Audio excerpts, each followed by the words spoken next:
നമസ്കാരം. Exit poll ഫലങ്ങളെല്ലാം UDFന് അനുകൂലമാണ്. 78 മുതൽ 90 വരെ സീറ്റുകൾ പ്രവചിച്ച ആക്സിസ് മൈ ഇന്ത്യയാണ് UDFന് ഏറ്റവും കൂടുതൽ സീറ്റുകൾ പ്രൊജക്ട് ചെയ്യുന്നത്. 71 മുതൽ 90 വരെയുള്ള റേഞ്ചിൽ UDFന് സീറ്റ് പ്രൊജക്ട് ചെയ്യുമ്പോൾ മാജിക് നമ്പറായ 70 LDF തൊടുമെന്ന് ഒരു എക്സിറ്റ് പോളും പറയുന്നില്ല. അപ്പോൾ എന്താണ് മെയ് 4-ാം തീയതി സംഭവിക്കുക? പിണറായി വിജയന്റെ എക്സിറ്റ് ആണോ? 10 വർഷത്തിന് ശേഷം കേരളം UDF ഭരിക്കാൻ ഒരുങ്ങുകയാണോ? കേരളത്തിലൊരു ഭരണ മാറ്റം വരികയാണോ? എന്താണ് എക്സിറ്റ് പോൾ നൽകുന്ന സൂചന? എക്സിറ്റ് പോളുകൾ എക്സാറ്റ് പോളായി മാറുമോ? മെയ് 4-ാം തീയതി UDFന്റെ ഒരു വലിയ അക്ഷൗഹിണിപ്പട തിരുവനന്തപുരം കീഴടക്കുന്ന ആ മുഹൂർത്തത്തിലേക്ക് കേരളം പോവുകയാണോ? അതോ ഹരിയാനയിലൊക്കെ സംഭവിച്ചതുമാതിരി എക്സിറ്റ് പോളുകൾ പൊളിഞ്ഞു വീഴുമോ? LDF ഭരണ തുടർച്ച നേടുമോ? ഈ മണിക്കൂറിൽ Shri KS Arunkumar CPM, Shri Raju P Nair Congress, Shri P Shyamraj BJP, doctor Mohan Varghese രാഷ്ട്രീയ നിരീക്ഷകൻ എന്നിവർ. ആദ്യം ശ്രീ രാജു P നായർ 100 സീറ്റ് 100+ ഒക്കെ UDF പ്രതീക്ഷ വെച്ചിരുന്നു. പക്ഷേ 70-80 റേഞ്ചിലാണ് മിക്കവാറും എക്സിറ്റ് പോളുകൾ. ആക്സിസ് മൈ ഇന്ത്യ 90 സീറ്റ് വരെ, 78 മുതൽ 90 സീറ്റ് വരെ UDFന് പ്രൊജക്ട് ചെയ്യുന്നുണ്ട്. 90 എന്ന മാർക്കിൽ ഒരൊറ്റ എക്സിറ്റ് പോളെ എത്തിയിട്ടുള്ളൂ. ബാക്കിയെല്ലാം 70-85 മാക്സിമം റേഞ്ചിൽ നിൽക്കുകയാണ്. UDF പ്രതീക്ഷിച്ച ഫലമാണോ എക്സിറ്റ് പോൾ പ്രൊജക്ഷനായി വരുന്നത്? അതെ, എക്സിറ്റ് പോൾ പ്രൊജക്ഷൻ അപ്പുറം പോകുമെന്ന് തന്നെയാണല്ലോ UDF. തീർച്ചയായിട്ടും ഒരു സംശയവും വേണ്ട. ഞാൻ നേരത്തെ സൂചിപ്പിച്ച പോലെ തന്നെ ഈ എക്സിറ്റ് പോളുകൾക്ക് കാണുന്നതിനപ്പുറമുള്ള ഒരു തരംഗം ഇന്ന് കേരളത്തിൽ നിലനിൽക്കുന്നുണ്ടുള്ള കാര്യത്തിൽ സംശയമില്ല. കാരണം CPM രക്ഷപ്പെടാൻ വേണ്ടിയിട്ട്, CPM പാർട്ടി നിലനിൽക്കാൻ വേണ്ടിയിട്ട് CPMനെതിരെ പാർട്ടിക്കാർ വോട്ട് ചെയ്തൊരു തെരഞ്ഞെടുപ്പാണിത്. അതൊരിക്കലും പോളിൽ അങ്ങനെ അവർക്ക് ചിലപ്പോൾ കാണാൻ സാധിക്കില്ല. ഇവിടെ നേരത്തെ സൂചിപ്പിച്ച പോലെ എല്ലാ വിഭാഗം ജനങ്ങളും UDFനെ അനുകൂലിക്കുന്ന ഒരു തെരഞ്ഞെടുപ്പായിരുന്നു. അത് തൊഴിലാളികളാവട്ടെ, സ്ത്രീകളാവട്ടെ, പുതിയ വോട്ടർമാരാവട്ടെ, അങ്ങനെ എല്ലാവരും. കാരണം UDF മുന്നോട്ട് വെച്ചത് കേവലമായിട്ടുള്ള ഒരു പ്രതിപക്ഷ ആരോപണങ്ങളുടെ രാഷ്ട്രീയം മാത്രമല്ല, മറിച്ച് കേരളം, പുതിയൊരു കേരളം എങ്ങനെയായിരിക്കണം എന്നുള്ളതിനെ സംബന്ധിച്ച് ഒരു രാഷ്ട്രീയ യാത്ര നടത്തി. അതിലൂടെ ഞങ്ങൾ പല വിഭാഗങ്ങളിൽ, ഹെൽത്ത് ആണെങ്കിലും വിദ്യാഭ്യാസമാണെങ്കിലും അങ്ങനെ പല മേഖലകൾ സംബന്ധിച്ച് ആധികാരികമായി പഠനം നടത്തി. അവിടെയെല്ലാം എന്താണ് നമ്മൾ ചെയ്യാൻ പോകുന്നത് എന്ന് കൃത്യമായിട്ട് ജനങ്ങളോട് കമ്മ്യൂണിക്കേറ്റ് ചെയ്ത് പോയത്. അത് അവിടെയാണ് ജനങ്ങൾക്ക് ആവേശമുണ്ടാകും, അവിടെയാണ് ജനങ്ങൾക്ക് പ്രതീക്ഷ ഉണ്ടായത്. അപ്പോൾ ആ ഒരു വലിയ പോസിറ്റീവ് നോട്ടുള്ള ക്യാമ്പയിനിൽ കോൺഗ്രസ് പോകുമ്പോൾ CPM മറുപക്ഷത്ത് ഈ തെരഞ്ഞെടുപ്പിനെ മുഴുവൻ വർഗീയവൽക്കരിക്കാൻ വേണ്ടി നടത്തുന്ന ശ്രമങ്ങളായിരുന്നു. അവിടെ മുസ്ലിം സമൂഹത്തെ മുഴുവൻ അപരവൽക്കരിക്കാൻ വേണ്ടി പലയിടത്തും ജമാഅത്തെ ഇസ്ലാമിയുടെയും അത് തന്നെ മറ്റുള്ള പേരുകൾ പറഞ്ഞുകൊണ്ട് മുസ്ലിം വോട്ടർമാർ മുഴുവൻ ഏതോ വർഗീയവാദികളാണെന്നും അത് മലപ്പുറത്തെ പ്രത്യേകമായി കേന്ദ്രീകരിച്ചുകൊണ്ടുള്ള ക്യാമ്പയിൻ, അങ്ങനെ പല സ്ഥലത്തും ജനങ്ങളെ അകറ്റുന്ന രീതിയിലുള്ള, ജനങ്ങളെ ഭിന്നിപ്പിക്കുന്ന പ്രചരണവുമായിട്ടാണ് CPM മുന്നോട്ട് പോയത്.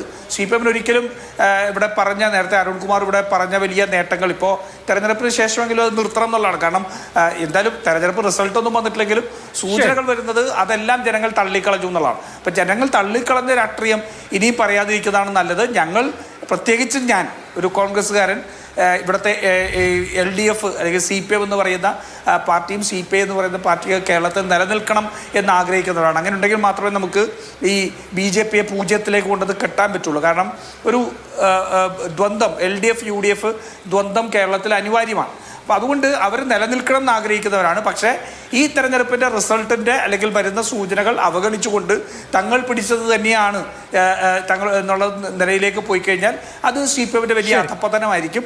തീർച്ചയായിട്ടും 100 സീറ്റിനടുത്തുള്ള ഒരു ഭൂരിപക്ഷത്തോട് കോൺഗ്രസ് UDF ജയിച്ചു കഴിഞ്ഞാൽ CPMനെ സംബന്ധിച്ചോളം വലിയ പ്രതിസന്ധിയായിരിക്കും. CPMനെ ഇപ്പോൾ ഉണ്ടാക്കിക്കൊണ്ടുവന്നിരിക്കുന്ന ഇടതുപക്ഷ മൂല്യങ്ങളിൽ നിന്നും കമ്മ്യൂണിസ്റ്റ് സംഘടനാ രീതിയിൽ നിന്നെല്ലാം മാറിക്കൊണ്ട് ഏകാധിപത്യ നേതൃത്വത്തിലേക്ക് വന്നതിൻ്റെ വിഴുപ്പുകൾ, അതുപോലെ തന്നെ അതിനകത്തുള്ള ദുഷ്പ്രവണതകളെല്ലാം CPMനെതിരെ തിരിച്ചടിക്കുന്ന വലിയ സാഹചര്യം ഉണ്ടാവും. അത് അവരെ സംബന്ധിച്ചുള്ള ആയിട്ട് തന്നെ രൂപപ്പെടുന്നുള്ള കാര്യത്തിൽ തർക്കമൊന്നും. ശരി, ആ പോയിന്റിൽ തന്നെ നമ്മളൊന്ന് നിന്നാൽ ശ്രീ അരുൺകുമാർ, ഈ ആക്സിസ് മൈ ഇന്ത്യ അവസാനം പറഞ്ഞത് പ്രതീക്ഷയല്ല കേട്ടോ അഭിലാഷ് മോഹൻ, അവസാനം ഞാൻ പറഞ്ഞത് പ്രതീക്ഷയല്ല, യാഥാർത്ഥ്യമാണ്. അതുണ്ടാവരുത് എന്നാണ് ഞാൻ ആഗ്രഹിക്കുന്നത്. ശരി, ഓക്കെ. ശ്രീ അരുൺകുമാർ, ഈ ഡേറ്റ നമ്മളൊന്ന് പരിശോധിച്ചാൽ, ആക്സിസ് മൈ ഇന്ത്യ ഒരു ഉദാഹരണമായിട്ട് എടുത്താൽ, ആക്സിസ് മൈ ഇന്ത്യയുടെ പ്രൊജക്ഷൻസ്, ആ പ്രൊജക്ഷൻസ് ശരിയാവുമെന്ന് എനിക്കറിയില്ല. പ്രൊജക്ഷൻസ് നമുക്ക് പരിചയമുള്ള അല്ലെങ്കിൽ നമ്മൾ പ്രതീക്ഷിച്ചിട്ടുള്ള ചില കാര്യങ്ങൾ മുന്നോട്ട് വെക്കുന്നുണ്ട്. ഇപ്പോൾ ഇവിടെ പറഞ്ഞ വോട്ടിന്റെ പാറ്റേൺ ഉണ്ടല്ലോ, LDFന് ഈ പ്രൊജക്ഷൻ അനുസരിച്ച് ഏറ്റവും വലിയ നഷ്ടം വരുന്നത് മുസ്ലിം വോട്ടുകളിലാണ്. കഴിഞ്ഞ തവണത്തേക്കാൾ 17% ഇടിവ് മുസ്ലിം വോട്ടുകളുടെ കാര്യത്തിൽ ഉണ്ടാവും. ക്രിസ്ത്യൻ വോട്ടുകളുടെ കാര്യത്തിൽ 9% ഇടിവുണ്ടാവും. UDF ഈ രണ്ട് സെഗ്മെന്റിലും മൈനോറിറ്റി വോട്ടുകളിൽ ക്രിസ്ത്യൻ മുസ്ലിം സെഗ്മെന്റുകളിൽ വലിയ മേൽക്കൈ അല്ലെങ്കിൽ വലിയ മുൻതൂക്കം ഉണ്ടാക്കുന്നുണ്ട്. 17% മേൽക്കൈ അവിടെ UDF ഉണ്ടാക്കുന്നുണ്ട്. അപ്പോൾ ആ നിലയിൽ ന്യൂനപക്ഷ വിഭാഗങ്ങളിൽ നിന്ന് അകന്നുപോയത്, ന്യൂനപക്ഷ വിഭാഗങ്ങളുടെ വിശ്വാസം നഷ്ടപ്പെട്ടത്, ന്യൂനപക്ഷ വിഭാഗങ്ങൾ UDFനെ വിശ്വസിക്കുന്നത്, അല്ലെങ്കിൽ നിങ്ങളെ വിശ്വസിച്ച് വന്നിരുന്ന ആളുകൾ നിങ്ങളെ തിരസ്കരിച്ച് UDFിലേക്ക് പോയത് ഈ തെരഞ്ഞെടുപ്പിലെ ഡിസൈഡിംഗ് ഫാക്ടർ ആവും എന്ന് നമുക്ക് ഉറപ്പിക്കാമോ? അങ്ങനെ ഓൾറെഡി നിരീക്ഷണങ്ങൾ വന്നിരുന്നു, അതിനെ ശരിവെക്കുകയാണ് ഈ ഡാറ്റ.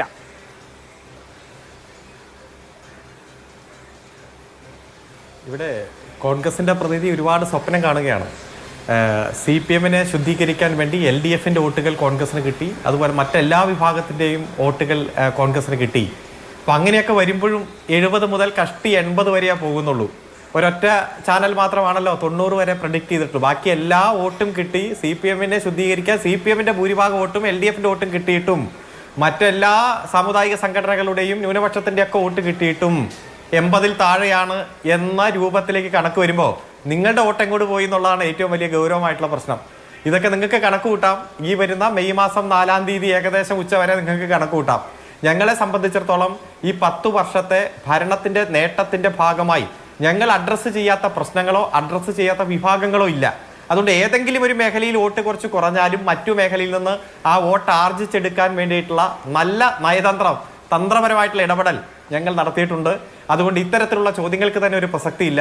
ന്യൂനപക്ഷങ്ങൾ ഞങ്ങളെ കൈവിടില്ല. കാരണം ഈ രാജ്യത്ത് എവിടെയും ന്യൂനപക്ഷത്തിനെതിരെ അതിക്രമം ഉണ്ടാകുമ്പോൾ അത് പാർലമെന്റിൽ എണ്ണം കുറവാണെങ്കിൽ പോലും ഏറ്റവും കാര്യരുമ്പിന്റെ കരുത്തോടെ ആ വിഷയങ്ങളിൽ ഇടപെടുകയും അതിശക്തമായിട്ടുള്ള പ്രതിരോധം ഉയർത്തുകയും ചെയ്തത് ഞങ്ങളാണ്. ആ സമയത്ത് ബിരിയാണി കഴിക്കാൻ ഞങ്ങളാരും പോയിട്ടില്ല. കല്യാണം കൂടാൻ പോയി ഫ്ലൈറ്റ് കിട്ടിയിട്ടില്ല എന്ന് പറഞ്ഞ് വിലപിക്കുന്ന സാഹചര്യം പിന്നീട് ഉണ്ടായിട്ടില്ല. മണിപ്പൂരിലടക്കം വലിയ തരത്തിലുള്ള കലാപത്തിന്റെ അന്തരീക്ഷത്തിൽ അതിശക്തമായിട്ടുള്ള പ്രതിരോധം, ബിൽക്കീസ് ബാനുവിന്റെ കേസടക്കം നമ്മുടെ മുന്നിലുണ്ട്. സുപ്രീം കോടതിയിൽ പോയി നിയമ പോരാട്ടം നടത്തിയതുമെല്ലാം ഇടതുപക്ഷമാണ്. അതുകൊണ്ട് ഈ ചോദ്യത്തിൽ തന്നെ ചോദിച്ചതുപോലെ ന്യൂനപക്ഷത്തിന്റെ ഭാഗത്തുനിന്ന് ഒരു തരത്തിലുള്ള ഒരു പിന്നോട്ടടി അല്ലെങ്കിൽ ഒരു തിരിച്ചടി ഞങ്ങൾക്കുണ്ടാവില്ല. ഞങ്ങൾ ആ കാര്യത്തിലെല്ലാം വളരെ ആത്മവിശ്വാസമാണ്. ഏതെങ്കിലും ഒരു മേഖലയിൽ വോട്ട് കുറഞ്ഞിട്ടുണ്ടോ അത് മറ്റു മേഖലയിൽ നിന്ന് ആർജിക്കാൻ വേണ്ടിയിട്ടുള്ള നല്ല നയതന്ത്രം തന്നെ ഞങ്ങൾ ഈ തെരഞ്ഞെടുപ്പിൽ പയറ്റിയിട്ടുണ്ട്. ശരി, ഓക്കെ. ഞാൻ BJPയിലേക്ക് വരുന്നതിന് മുമ്പ് ഡോക്ടർ മോഹൻ വർഗീസ്, ഇക്കാര്യത്തിൽ താങ്കളുടെ നിരീക്ഷണം വളരെ പ്രസക്തമാണ്. ക്രിസ്ത്യൻ മുസ്ലിം വോട്ട് ഷെയറിൽ ഒരു ഇറോഷൻ LDFിന് ഉണ്ടാവുമെന്നാണ് ആക്സിസ് മൈ ഇന്ത്യ പ്രൊജക്ട് ചെയ്യുന്നത്. ഞാൻ അതിൻ്റെ ഒരു മറുവശം കൂടി പറയാണ്. LDFിനെ സംബന്ധിച്ച് ഈഴവ വോട്ട് ബാങ്കിൽ ഇളക്കമുണ്ടാവില്ലെന്ന് മാത്രമല്ല, വോട്ട് വർദ്ധിക്കും 1% എന്ന് ഈ പ്രൊജക്ഷൻ പറയുന്നു. ദലിത് വോട്ടുകളിൽ കൺസിഡറബിൾ ആയിട്ടുള്ള ഗെയിൻ LDFിന് ഉണ്ടാകുമെന്ന് പറയുന്നു. നായർ വോട്ട് ബേസിലാണ് ഒരു കുറവുണ്ടാകുന്നത്. പക്ഷേ still across Hindu sections LDF ആണ് അവിടുത്തെ 1-ാം നമ്പർ പാർട്ടി, അല്ലെങ്കിൽ ഏറ്റവും കൂടുതൽ വോട്ട് ഷെയർ LDFിന് ആകും എന്ന് പറയുകയാണ്. അതായത് ഈഴവ, നായർ, ദലിത് വോട്ടുകൾ LDFിനെ സംബന്ധിച്ച് ഇളകാതെ നിൽക്കുകയോ അല്ലെങ്കിൽ അത് ചെറിയ തോതിൽ കൂടുകയോ ചെയ്യുന്നത് കൊണ്ടായിരിക്കുമോ ഈ പറഞ്ഞ 80 എന്നതിന് അപ്പുറത്തേക്ക് പോകാൻ, അതായത് UDF വിചാരിക്കുന്നത് ഒരു ലാൻഡ് സ്ലൈഡ് വിക്ടറി ഒരു പക്ഷേ UDFിന് കിട്ടാതിരിക്കാനുള്ള കാരണം? ഇത് ശരിയാവുകയാണെങ്കിൽ, ഈ പ്രൊജക്ഷൻസ് ശരിയാവുകയാണെങ്കിൽ, ഞാനൊരു കണ്ടീഷൻ കൂടി വെക്കുകയാണ്. വളരെ പെർട്ടിനൻ്റായ ഒരു നിഗമനമാണിത്. അതായത് ന്യൂനപക്ഷ കൺസോളിഡേഷൻ ഉണ്ടായിട്ടുണ്ട് എന്ന് തന്നെയാണ് 16% മുസ്ലിം വോട്ടുകൾ ഷിഫ്റ്റ് ചെയ്യപ്പെട്ടു എന്ന് പറഞ്ഞാൽ അത് കൃത്യം ഷിഫ്റ്റിംഗ് ആണ്. LDFിൽ നിന്നും ഷിഫ്റ്റ് ചെയ്താൽ അത് ചിതറിപ്പോവില്ല, BJPയിലേക്ക് പോകാനാവില്ല, അത് UDFിലേക്ക് തന്നെ വരും എന്ന് കൃത്യമായി പറയാം. അത് മുസ്ലിം കമ്മ്യൂണിറ്റിയുടെ വോട്ട്. ക്രിസ്ത്യൻ കമ്മ്യൂണിറ്റിയുടെ കാര്യത്തിൽ അത്രയും കൃത്യമായി പറയാനാവില്ല. എങ്കിലും 9% വ്യതിയാനം ഉണ്ടാകുമ്പോൾ മധ്യ കേരളം എങ്ങനെ ചിന്തിക്കുന്നു എന്നതിനെക്കുറിച്ച് കൂടി ഒരു ധാരണയാകുന്നു. അതിൽ ഒരു നല്ല പങ്കും ഈ പറയുന്ന FCRI ഉൾപ്പെടെയുള്ള കാര്യങ്ങൾ തീർച്ചയായും എങ്ങനെയാണ് ക്രൈസ്തവ ന്യൂനപക്ഷത്തിന്റെ നിഗമനങ്ങളെ അല്ലെങ്കിൽ വോട്ടർ പ്രിഫറൻസിനെ സ്വാധീനിച്ചത് എന്നും പ്രസക്തമാണ്. അങ്ങനെ വരുമ്പോൾ സ്വാഭാവികമായി കേരളത്തിന്റെ ജനസംഖ്യയുടെ 28% വരുന്ന മുസ്ലിം കമ്മ്യൂണിറ്റി, 18% വരുന്ന ക്രിസ്ത്യൻ കമ്മ്യൂണിറ്റി, ഈ രണ്ട് കമ്മ്യൂണിറ്റികളുടെയും കൺസോളിഡേഷൻ, അതായത് ഒരു ഏകീകരണം, ചരിത്രത്തിലെ ഏറ്റവും വലിയൊരു ഏകീകരണം എന്ന രീതിയിലേക്ക് തന്നെയാണ് ഈ പ്രൊജക്ഷൻസ് ശരിയാണെങ്കിൽ. അങ്ങനെയെങ്കിൽ ഒരു കൗണ്ടർ കൺസോളിഡേഷൻ സ്വാഭാവികമായി വരുമല്ലോ. അതുകൊണ്ടാണ് LDF ഒരുപക്ഷെ ഈ വെള്ളാപ്പള്ളി നടേശന്റെ പ്രസ്താവനകൾ, മലപ്പുറം വിരുദ്ധ പരാമർശം അല്ലെങ്കിൽ മുസ്ലിം ലീഗ് വിരുദ്ധ പരാമർശം, മുസ്ലിം വിരുദ്ധ പരാമർശം അദ്ദേഹം നടത്തിയിട്ടില്ല, പക്ഷേ ലീഗ് വിരുദ്ധ പരാമർശം ഉൾപ്പെടെ മുസ്ലിം വിരുദ്ധ പരാമർശമായി പരിഗണിച്ചുകൊണ്ട് ഒരു വലിയ വിഭാഗം മുസ്ലിങ്ങൾ അതിൽ ഖിന്നരായി UDF പക്ഷത്തേക്ക് വന്നു എന്ന് വരുമ്പോൾ അവിടെ വെള്ളാപ്പള്ളി നടേശനെ തുടർന്നും ശ്രീ പിണറായി വിജയൻ വളരെ ആദരപൂർവ്വം കൊണ്ട് നടന്നതിൻ്റെ ഒരടിസ്ഥാനം തിരിച്ചെത്തേണ്ട ഈഴവ വോട്ടുകൾ തിരിച്ചെത്തിയേ പറ്റൂ, അല്ലെങ്കിൽ LDF chance no chance in the long run. കേരളത്തിലെ ഏറ്റവും വലിയ കമ്മ്യൂണിറ്റിയാണ് 27-28% വരുന്ന ഈഴവ സമുദായത്തിൻ്റെ വോട്ടുകൾ. അതായിരുന്നു LDFിൻ്റെ ബെഡ്റോക്ക് എന്ന് പറയുന്നത് എല്ലാ കാലത്തും. അതുപോലെ തന്നെ ദളിത് കമ്മ്യൂണിറ്റി. അപ്പോൾ ദളിത് വോട്ടുകളും ഈഴവ വോട്ടുകളും തിരിച്ചെത്തി എന്ന് പറയുമ്പോൾ ചെറിയ കോൺസലേഷൻ ഉണ്ട്. പക്ഷേ അത് ബാലൻസിങ്ങിന് വേണ്ടി അത് മതിയാകുമോ എന്നതാണ്. ഒരുപക്ഷെ ശ്രീ അഭിലാഷ് പറഞ്ഞ ശരിയാണ്, ഒരു വേവ് ഇവിടെ ഇല്ല. ഈ ഒരു തരംഗവും ഇവിടെ കാണാനില്ല. കാരണം പരാപരമാണ് പറയുന്നത്. കാരണം ആകെ ഒരു സർവേ മാത്രമാണ്, ആക്സിസ് മൈ ഇന്ത്യയുടെ സർവേയിൽ മാത്രമാണ് പരമാവധി 90 സീറ്റ് എന്ന് പറയുന്നത്. മറ്റെല്ലാം തന്നെ 70-നും 85-നും ഇടയിൽ തറച്ചു നിൽക്കുകയാണ്. കൂടുതലും പ്രൊജക്ഷൻസ് എല്ലാം 70-75 അല്ലെങ്കിൽ 70-നും 80-നും ഇടയിലൊരു നമ്പർ. അതൊരു സേഫ് റേഞ്ചാണ്. അത് ചെറിയ ശതമാനം 1-2% വോട്ട് മറിഞ്ഞാൽ ആ കണക്കിൽ മാറ്റം വരാം. അതുകൊണ്ടാണ് ഒരു വേവ് ഉണ്ട് എന്ന് ശ്രീ സതീശനും ചെന്നിത്തലയും ഒക്കെ പറഞ്ഞപ്പോൾ ഈ നിഗമനങ്ങൾ അനുസരിച്ച് ഒരു വലിയ തരംഗം കാണാനേ ഇല്ല. വേവ് ഇല്ലെങ്കിൽ ആ വേവ് ഇല്ലാത്തതിനുള്ള കാരണം വോട്ട് ബേസിനെ അതല്ലെങ്കിൽ അടിസ്ഥാന വോട്ടുകളെ ഭദ്രമാക്കാൻ LDFന് കഴിഞ്ഞതാകാമോ? അതുപോലെ ഒരു പ്രധാനപ്പെട്ട ടേക്ക് അവേ കൂടിയുണ്ട്. അത് ഹൗസ് വൈഫ്സിന്റെ ഇടയിലും എൽഡർലി പീപ്പിളിന്റെ ഇടയിലും LDFന് വലിയ പോപ്പുലാരിറ്റി ഉണ്ട് എന്നുള്ളതാണ്. അതെനിക്ക് തോന്നുന്നു ക്ഷേമ പദ്ധതികളുടെ ഒരു ഇതാവാം. ഉറപ്പായി ക്ഷേമ പദ്ധതികൾ കേരളത്തിലെ 62 ലക്ഷം ജനങ്ങളെ, അതായത് 4-1 വോട്ടേഴ്സിനെങ്കിലും നേരിട്ട് ടച്ച് ചെയ്യുന്ന ക്ഷേമ പദ്ധതികൾ, അതിൻ്റെ ഇമ്പാക്ട് ഉറപ്പായി ഒരു ഇൻകംബൻസി അഡ്വാൻറ്റേജ് എന്ന രൂപത്തിൽ ഇടതുപക്ഷത്തിന് ലഭിച്ചേ പറ്റൂ. അത് ലഭിക്കും. പക്ഷേ അതിനെ മറികടക്കുന്ന രീതിയിൽ നമ്മൾ നേരത്തെ സംസാരിച്ചല്ലോ, ജെൻസിയുടെ പ്രതികരണം, അതിനെ മറികടക്കുന്ന രീതിയിൽ മറ്റു ചില ഫാക്ടേഴ്സ്, കമ്മ്യൂണൽ ഫാക്ടേഴ്സ്, മറ്റു കാര്യങ്ങൾ, റീജിയണൽ ഫാക്ടേഴ്സ്, ഇതെല്ലാം കൂടെ വർക്കൗട്ട് ചെയ്തിട്ടുണ്ടോ എന്നറിയില്ല. മാത്രമല്ല ഒരു കാര്യം വിസ്മരിക്കരുത്, ഇൻകംബൻറ്റ് സ്ഥാനാർത്ഥിയുടെ ഒരു അഡ്വാൻറ്റേജ് കൊണ്ട് തെക്കൻ ജില്ലകൾ, കൊല്ലം, തിരുവനന്തപുരം ജില്ലകളിലൊക്കെ LDF നിർത്തിയ സ്ഥാനാർത്ഥികൾ സുപരിചിതരായ ആളുകളാണ്. ഗ്രാസ് റൂട്ട് ലെവലിൽ ഈ വലിയ ജനകീയരായ ആളുകൾ തന്നെയാണ്. ആ ഒരു പരിഗണന കൂടി വെച്ചുകൊണ്ട് മാത്രമേ നമുക്ക് അന്തിമമായ തീരുമാനങ്ങൾ എത്താൻ കഴിയൂ. അതുകൊണ്ട് 4-ാം തീയതി വരെ ഈ വലിയ ഒരു ആവേശമൊന്നും UDFന് കാട്ടേണ്ടതില്ല. പക്ഷേ ഒരു എഡ്ജ് ഉണ്ട് എന്ന് പറയുമ്പോൾ അതിനെ പൂർണ്ണമായി തിരസ്കരിക്കാനുമാവില്ല. ശ്രീ P. ശ്യാംരാജ്, BJP ഒരുപാട് പ്രതീക്ഷ വെച്ചിട്ടുള്ള തെരഞ്ഞെടുപ്പാണ്. 14-15% വോട്ടാണ് ഇപ്പോൾ നിങ്ങൾക്ക് പ്രൊജക്ട് ചെയ്യുന്നത്, NDAക്ക് പ്രൊജക്ട് ചെയ്യുന്നത്. NDA 14% കൂടുതൽ വോട്ട് നേടിയിട്ടുള്ള നിയമസഭാ തെരഞ്ഞെടുപ്പുകൾ ഉണ്ടായിട്ടുണ്ട്. 2016 BDJS ആദ്യമായി NDAയുടെ ഘടകകക്ഷിയായ തെരഞ്ഞെടുപ്പാണ്. നിയമസഭാ തെരഞ്ഞെടുപ്പുകൾ എടുത്താൽ BJPയുടെ ബെസ്റ്റ് കേസ് സിനാരിയോ, ലോക്സഭാ ഇലക്ഷനിൽ അതിൽ കൂടുതൽ വോട്ട് മുമ്പ് കിട്ടിയിട്ടുണ്ട്. പക്ഷേ കഴിഞ്ഞ തവണ 12.5% വോട്ടാണ് കിട്ടിയത്. 25 ലക്ഷത്തിലേക്ക് വോട്ട് താഴുകയുണ്ടായിട്ടുണ്ട്. ഈ തവണ ഈ പ്രൊജക്ഷൻസ് ഒക്കെ വെച്ച് അതിനേക്കാൾ മെച്ചപ്പെട്ട പ്രകടനത്തിലേക്ക് BJP എത്താം എന്നൊരു നിഗമനത്തിൽ നമുക്ക് എത്താമോ? ശ്രീ അഭിലാഷ്, ശരി, നിങ്ങൾ ഈ പറഞ്ഞ എക്സിറ്റ് പോളിനെ തന്നെ അംഗീകരിച്ചോളൂ. നിങ്ങൾ പറഞ്ഞ എക്സിറ്റ് പോൾ തന്നെ മുഴുവൻ നമ്മൾ അംഗീകരിച്ചു എന്ന് തന്നെ വെച്ചു. എങ്കിലും BJPയുടെ സീറ്റ് എത്രയാണോ ഒന്നത് നോക്കും. BJPയുടെ സീറ്റ് എങ്ങനെ വന്നാലും കഴിഞ്ഞ തവണത്തേക്കാൾ മെച്ചപ്പെട്ട രീതിയിലേക്ക് ഉയരുമെന്നല്ലേ മുഴുവൻ സർവേകളിലും പറഞ്ഞിട്ടുള്ളത്. അപ്പോൾ അതോടൊപ്പം തന്നെ BJPയുടെ വോട്ട്, ഞാൻ തുടക്കത്തിലേ പറഞ്ഞല്ലോ, ഇതിനെ പൂർണ്ണമായിട്ട് അംഗീകരിച്ചില്ലെങ്കിൽ പോലും ഇവിടെ നിങ്ങൾ BJPക്ക് ഉണ്ടായിട്ടുള്ള ഈ സീറ്റ് വർധനവിനെ കുറിച്ചിട്ട് കാണാതെ പോകരുത്. അതോടൊപ്പം തന്നെ ഞങ്ങൾ ഉറച്ചു വിശ്വസിക്കുന്നത് ഞങ്ങൾ പ്രതീക്ഷിച്ച രീതിയിലുള്ള വോട്ടിലുള്ള വലിയൊരു വർധനവും അതോടൊപ്പം തന്നെ സീറ്റിലുള്ളൊരു വലിയ വർധനവും ഉണ്ടാവുക തന്നെ ചെയ്യും എന്നാണ് ഞങ്ങൾ വിചാരിക്കുന്നത്. കാരണം അതിനു വേണ്ടിയിട്ടുള്ള പ്രവർത്തനങ്ങൾ കേരളത്തിലടക്കമുള്ള എല്ലാ സംസ്ഥാനങ്ങളിലും ഞങ്ങൾ ചെയ്തിട്ടുണ്ട്. ഇവിടെ ഒരുപക്ഷെ നിങ്ങൾ സംസാരിക്കാൻ ഇടയില്ലാത്ത ഒരു പോയിന്റ്, എനിക്ക് ഈ ഒരു മുഴുവൻ എക്സിറ്റ് പോളിന്റെ ഒരു എക്സിറ്റ് പോളുകൾ പുറത്തു വന്നപ്പോൾ എനിക്ക് തോന്നിയത്, ഒന്ന് ഇടതുപക്ഷത്തിന്റെ രാജ്യത്തു നിന്നുള്ള പരിപൂർണമായിട്ടുള്ള പതനത്തിന്റെ ഒരു സിഗ്നൽ ഈ ഒരു എക്സിറ്റ് പോളിന്റെ റിസൾട്ടുകൾ ഇല്ലെന്ന് നിങ്ങൾ നോക്കി. ഒന്ന്, വെസ്റ്റ് ബംഗാളിൽ ഇപ്പോൾ റിസൾട്ട് വന്നപ്പോൾ ഭൂരിഭാഗം എക്സിറ്റ് പോളുകളും പ്രചരിക്കുന്നത് അവർ പറയുന്നത് BJP NDA സർക്കാർ അധികാരത്തിൽ വരുമാണെന്ന്. ഏത് NDA സർക്കാർ? ഏത് വെസ്റ്റ് ബംഗാൾ? അതായത് ഒരു കാലത്ത് 30-35 വർഷത്തോളം കാലം ഇടതുപക്ഷം ഭരിച്ചിട്ടുള്ള ഈ വെസ്റ്റ് ബംഗാളിൽ ഇപ്പോൾ അവരേ ഇല്ല. കഴിഞ്ഞ നിയമസഭാ തെരഞ്ഞെടുപ്പിന് അവർക്ക് വട്ടപൂജ്യമാണ് സീറ്റ്. ഈ വരാൻ പോകുന്ന തെരഞ്ഞെടുപ്പിലും അസമിൽ ഒരു സീറ്റുണ്ട്. ഈ വരാൻ പോകുന്ന തെരഞ്ഞെടുപ്പിലും വെസ്റ്റ് ബംഗാളിൽ കമ്മ്യൂണിസ്റ്റ് പാർട്ടിക്ക് ഒരു സീറ്റ് പോലും കിട്ടില്ല എന്ന് മുഴുവൻ എക്സിറ്റ് പോളുകളും പറയുകയാണ്. എന്ന് പറഞ്ഞാൽ ഈ രാജ്യത്ത് കമ്മ്യൂണിസത്തിന്റെയും കമ്മ്യൂണിസ്റ്റ് പാർട്ടിയുടെയും അസ്തമയം സംഭവിച്ചു കഴിഞ്ഞു എന്നുള്ള പരിപൂർണമായുള്ള ഒരു സൂചന ഞങ്ങൾക്ക് ഗ്രൗണ്ടിൽ നിന്ന് കിട്ടുന്ന റിപ്പോർട്ടിനോട് ഒപ്പം വെച്ചുകൊണ്ട് ഈ എക്സിറ്റ് പോളിന്റെ റിസൾട്ട് വരുമ്പോഴത്തേക്ക് കാണാൻ വേണ്ടിയിട്ട് സാധിക്കും. ഒന്ന് ആലോചിച്ച് നോക്കുന്നത്, ബംഗാളിനെ ഇവരെങ്ങനെയാണ് ഇല്ലാതാക്കിയിട്ടുള്ളത്? സ്വാമി വിവേകാനന്ദന്റെ, ബങ്കിം ചന്ദ്ര ചാറ്റർജിയുടെ, സുഭാഷ് ചന്ദ്രബോസിന്റെ, സൗരവ് ഗാംഗുലിയുടെ, കിഷോർ കുമാറിന്റെ ഒക്കെ ആ വെസ്റ്റ് ബംഗാളിനെ ഇപ്പോൾ എവിടെ എത്തിച്ചു? ഇന്ന് കേരളം അടക്കമുള്ള സംസ്ഥാനങ്ങളിലേക്ക് 1000-നും 10,000 30,000-നും ജോലി ചെയ്യാൻ വേണ്ടിയിട്ട് പലായനം ചെയ്യുന്ന ആളുകളെ ആക്കിയിട്ട് വെസ്റ്റ് ബംഗാളിനെ മാറ്റി. അങ്ങനെ ആ കമ്മ്യൂണിസ്റ്റ് പാർട്ടിനെ അവിടുത്തെ ജനങ്ങളെ എതിർത്തു. അസാമിലെ അവസ്ഥ എന്താണ്? അസാമിലും അതോടൊപ്പം തന്നെ കമ്മ്യൂണിസ്റ്റ് പാർട്ടി പൊളിഞ്ഞുകൊണ്ടിരിക്കുകയാണ്. അങ്ങനെ നോക്കുമ്പോൾ അതാണ് എനിക്ക് ഒന്നാമതായിട്ട് കണ്ടിട്ടുള്ള ഒരു കാര്യം. മറുവശത്ത് നോക്കൂ, ഇന്ത്യയും മുന്നണിയുടെ അവസ്ഥ എന്താ? 4 സംസ്ഥാനങ്ങളുടെയും റിസൾട്ട് വരുമ്പോൾ നോക്കും, മുഴുവൻ എക്സിറ്റ് പോൾ നിങ്ങൾ എടുത്ത് നോക്കിയോ. BJPക്ക് അവിടെ ഉന്നമനം പറയുന്നുണ്ട്, BJPക്ക് ഇമ്പ്രൂവ്മെന്റ് പറയുന്നുണ്ട്, വെസ്റ്റ് ബംഗാളിൽ ഭരണം പറയുന്നു, അസാമിൽ ഭരണം പറയുന്നു, കേരളത്തിൽ മുന്നേറുമെന്ന് പറയുന്നു, NDA തമിഴ്നാട് മുന്നേറുമെന്ന് പറയുന്നു. കോൺഗ്രസ് എവിടെയാണുള്ളത്? ഇന്ത്യ മുന്നണി എവിടെയാണുള്ളത്? ആ മുന്നണിക്ക് തന്നെ വലിയ കേരളം ഒഴികെ കേരളത്തിൽ പോലും ഈ പറയുന്ന എക്സിറ്റ് പോളുകൾ കണക്കിലെടുത്താൽ ഒരു നാരോ ആയിട്ടുള്ള ഒരു വിക്ടറിയാണ് കിട്ടാൻ വേണ്ടിയിട്ട് പോകുന്നത്. അതിനപ്പുറത്തേക്ക് രാഹുൽ ഗാന്ധി കഴിഞ്ഞ കുറെ മാസങ്ങളായിട്ട് ഇളക്കിക്കൊണ്ട് വന്നിട്ടുള്ള അല്ലെങ്കിൽ ഏറ്റെടുത്തിട്ടുള്ള വിഷയങ്ങളോട് ജനങ്ങൾ എങ്ങനെയാണ് അംഗീകരിച്ചിട്ടുള്ളത്? ജനങ്ങൾ അതിനോടെല്ലാം മുഖം തിരിച്ചു വെച്ചിട്ടില്ല. എവിടെയാണ്? വെസ്റ്റ് ബംഗാളിൽ എത്ര സീറ്റ് അവർക്കുണ്ടാവും? അസാമിൽ നോക്കൂ, BJP മുൻകാലത്തേക്കാൾ ഇത്തവണ 100 ക്രോസ് ചെയ്യുന്നതാണ് പല എക്സിറ്റ് പോളുകളും പറയുന്നത്. അവിടെ ആ രീതിയിൽ ഒരു വലിയൊരു മുന്നേറ്റം ഉണ്ടായിട്ടുണ്ട്. മൂന്നാമതായിട്ട് ശ്രീ രാഹുൽ ഗാന്ധിയുടെ നേതൃത്വം ഈ നമ്മളിപ്പോൾ പറഞ്ഞിട്ടുള്ള കേരളം ഉൾപ്പെടെയുള്ള മുഴുവൻ സംസ്ഥാനങ്ങളിലെയും ഈ എക്സിറ്റ് പോളിന്റെ ഒരു പുറത്തേക്ക് വന്നപ്പോൾ ശ്രീ രാഹുൽ ഗാന്ധിക്ക് അപ്പുറത്തേക്കുള്ള ലീഡർഷിപ്പ് ആ മുന്നണിക്കകത്ത് തന്നെ ഉണ്ടായില്ലേ? തമിഴ്നാട്ടിൽ രാഹുൽ ഗാന്ധിയുടെ ഇൻഫ്ലുവൻസ് എന്താ? അവിടെ നിന്ന് DMK ആണ് വരുന്നത്. ഈ എക്സിറ്റ് പോളുകളുടെ ഭൂരിഭാഗം വരുന്ന എക്സിറ്റ് പോൾ ഓഫ് പോൾ വെച്ചിട്ട് DMK സഖ്യം വരികയെന്ന് തന്നെ വെച്ചു. അവിടെ DMK എന്ന് പറയുന്ന സ്റ്റാലിൻ എന്ന് പറയുന്ന നേതാവാണ് മുമ്പിലോട്ട് നിൽക്കുന്നത്. അവിടെ രാഹുൽ ഗാന്ധിയുടെ ഒരു ഇൻഫ്ലുവൻസ് ഉണ്ടാകാൻ വേണ്ടി പറ്റിയിട്ടില്ല. അസാമിൽ പറ്റിയിട്ടില്ല. വെസ്റ്റ് ബംഗാളിൽ അദ്ദേഹം വന്നോന്ന് പോലും എനിക്കറിയില്ല.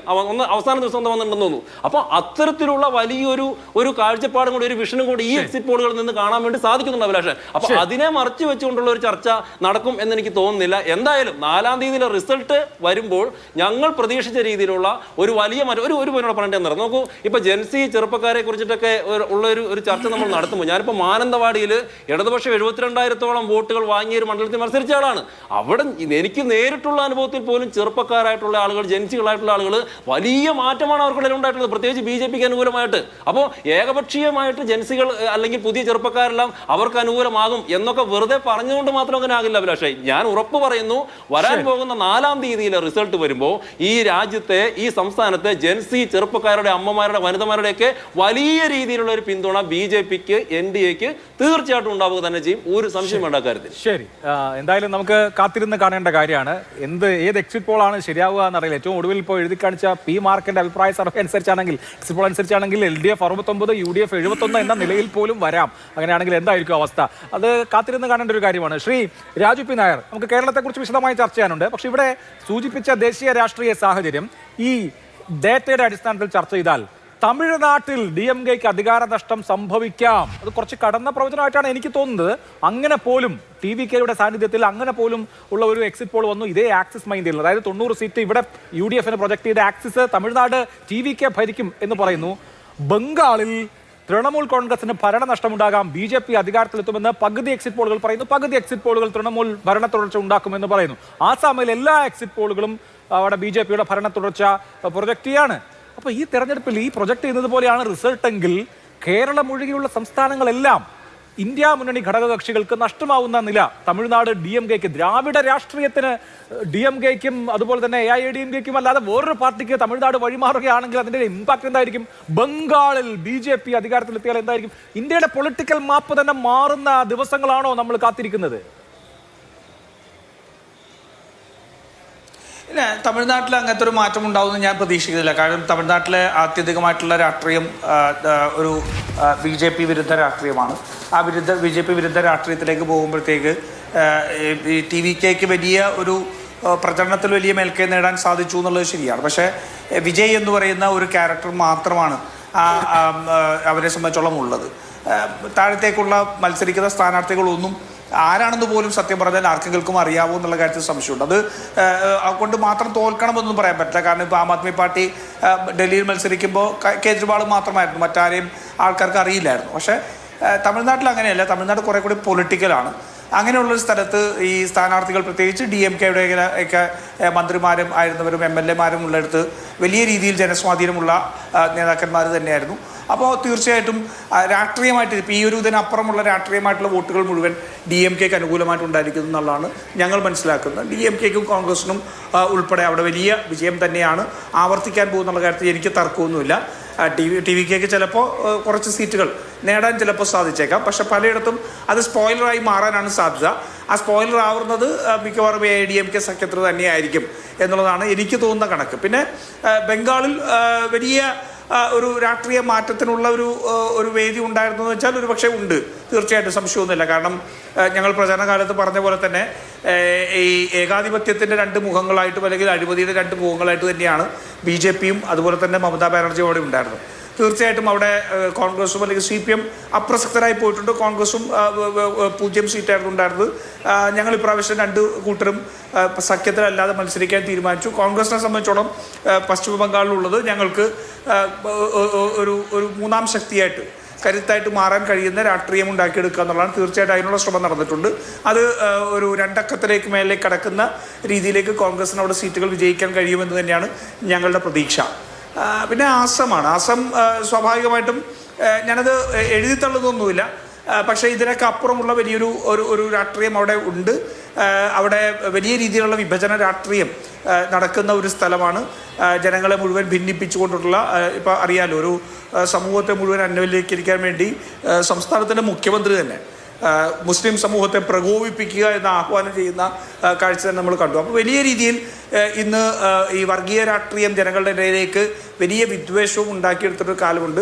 ഞങ്ങളെ സംബന്ധിച്ചോളം പറയാമല്ലോ, തെരഞ്ഞെടുപ്പുകളുടെ വിജയം മാത്രമല്ല കോൺഗ്രസിനെ സംബന്ധിച്ചോളം BJPക്കായിട്ട് എതിർക്കുമ്പോൾ ഉള്ളത് അത് ആശയപരമായ പോരാട്ടമാണ്. ഈ ഒരു കാലഘട്ടം തീർച്ചയായിട്ടും ഇത്തരത്തിലുള്ള വിദ്വേഷത്തെയും വർഗീയതയുടെയും വലിയ ഒരു സ്വാധീനം നിലനിൽക്കുന്ന ഒരു കാലമാണെന്ന് തന്നെ അറിയാം. അതിനോട് എത്ര തെരഞ്ഞെടുപ്പുകളാണെങ്കിലും അല്ലെങ്കിൽ തെരഞ്ഞെടുപ്പ് അല്ലാതെയാണെങ്കിലും പോരാടുക എന്നുള്ളത് തന്നെയാണ്.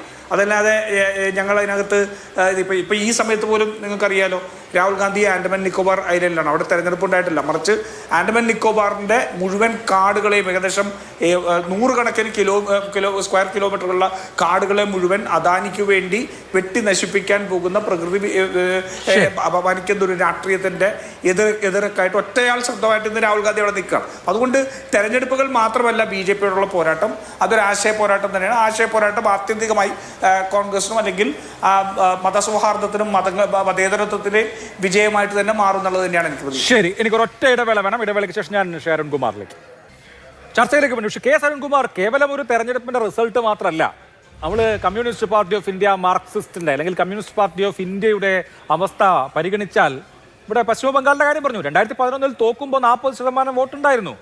ഇപ്പൊ 5% താഴെ വോട്ടാണ് പ്രൊജക്ട് ചെയ്യുന്നത്. ഒരൊറ്റ സീറ്റില്ല. ത്രിപുരയുടെ കാര്യം നമുക്കറിയാം. അപ്പോൾ കേരളം എന്ന് പറയുന്ന ഒറ്റ സംസ്ഥാനത്താണ് ഇന്ത്യയിൽ ഇടതുപക്ഷത്തിന് ജീവൻ ഉണ്ടെങ്കിൽ എഴുന്നേറ്റ് നിൽക്കേണ്ടത്. അവിടെ ഒരു തകർച്ച പ്രൊജക്ട് ചെയ്യുന്നു എന്ന് മാത്രമല്ല, ഇവിടെ സൂചിപ്പിച്ചതുപോലെ പുതുതലമുറ വോട്ടർമാരിൽ, ജെൻസി വോട്ടർമാരിൽ 18 മുതൽ 30 വയസ്സ് വരെ പ്രായമുള്ള ഇടത്താണ് ഏറ്റവും കൂടുതൽ ആന്റി ലെഫ്റ്റ് സെന്റിമെന്റ്സ് നിൽക്കുന്നത് എന്നുള്ളത് എനിക്ക് കൗതുകകരമായി തോന്നി. പക്ഷേ അതാണ് ആക്സിസ് മൈ ഇന്ത്യ പ്രൊജക്ട് ചെയ്യുന്നത്. LDFനെ സംബന്ധിച്ച് കിട്ടുന്ന സൂചന, അല്ലെങ്കിൽ ഇടതുപക്ഷത്തെ സംബന്ധിച്ച്, ഇന്ത്യൻ ഇടതുപക്ഷത്തെ സംബന്ധിച്ച് കിട്ടുന്ന സൂചന ഭാവിയിലേക്ക് നോക്കുമ്പോൾ അങ്ങേയറ്റം നിരാശാജനകമാണോ? ഇപ്പോൾ ഏറ്റവും കൂടുതൽ കോൺഗ്രസിന് സീറ്റ് പ്രഡിക്റ്റ് ചെയ്തിരിക്കുന്നത് ആക്സിസ് മൈ ഇന്ത്യയാണ്. പക്ഷേ മുഖ്യമന്ത്രി സ്ഥാനത്തേക്ക് ആ ആക്സിസ് മൈ ഇന്ത്യ ഏറ്റവും കൂടുതൽ ശതമാനം പ്രഡിക്റ്റ് ചെയ്തിരിക്കുന്നത് ആർക്കാണ്? പിണറായി വിജയനാണ്. പക്ഷേ ഡേറ്റയും വിവരങ്ങളും ഉണ്ടല്ലോ, ഒന്ന് പറയാമോ? അല്ല, 3 പേർക്കായി അത് ഡിവൈഡ് ചെയ്ത് പോയല്ലോ.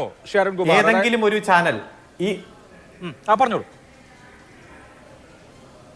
ഞാൻ ചോദിക്കട്ടെ, എല്ലാ സർവേകളും UDFന് വേണ്ടി പ്രഡിക്റ്റ് ചെയ്യുമ്പോഴും മുഖ്യമന്ത്രി സ്ഥാനത്തേക്ക് ഏറ്റവും കൂടുതൽ ശതമാനം പ്രഡിക്റ്റ് ചെയ്യുന്ന ഏക വ്യക്തി സഖാവ് പിണറായി വിജയനാണ്.